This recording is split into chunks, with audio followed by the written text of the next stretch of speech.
Еленкович.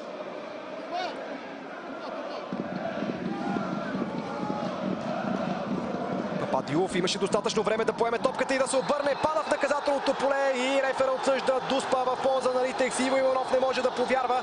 В 33-та минута домакините получават право да изпълнят 11 метров наказателен удар. А феновете на Левски започнаха да хвърлят различни предмети по терена. Георги Иванов е на крака, Ясен Петров също е бесен. Налага се Александър Костадинов да въдворява ред. Много интересен момент от двубоя. Футболистите на Левски заобиколиха главния съдия. Искат обяснение. Георги Иванов също не е съгласен с решението на рефера. А ние чакаме с интерес повторението.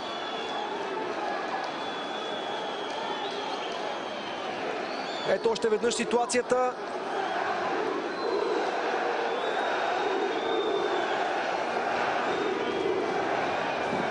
Пападиов бе набрал скорост. И Иво Иванов го спря непозволено.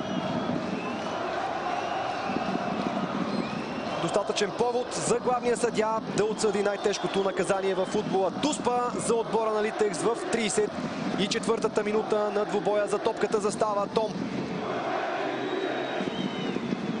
Срещу него е Пламен Илиев. Изключително важен момент в матча. Том се засилва, усети ъгъла Пламен Илиев, но не успя да отрази удара на Уелингтон. Да силва Том. Литекс повежда на Левски с 1-0 в 34-та минута. Невероятна радост по трибуните на градския стадион в Ловеч за привържениците на домакините.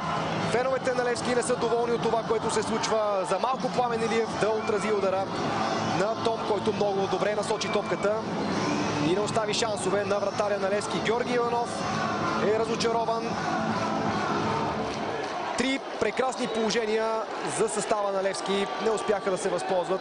И в трите случая сините, за да може Уелингтон Том да открие резултата от Дуспа. Отсъдена за нарушение на Иво Иванов срещу Пападиов. Този път от другата страна.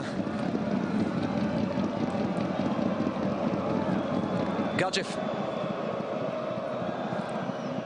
Центриране на Гаджев. Топката отклонена с глава и това е гол. Левски изравнява в 79-та минута. Исмаил Иса носи радост на сектора с сини привърженици.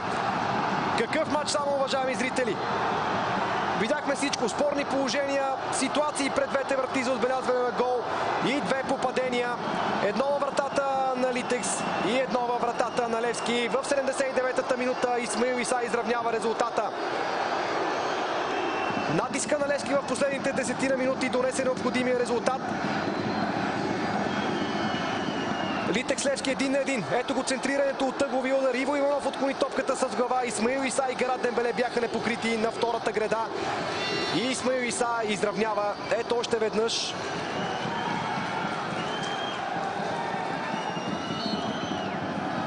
Удара на Исмаил Иса.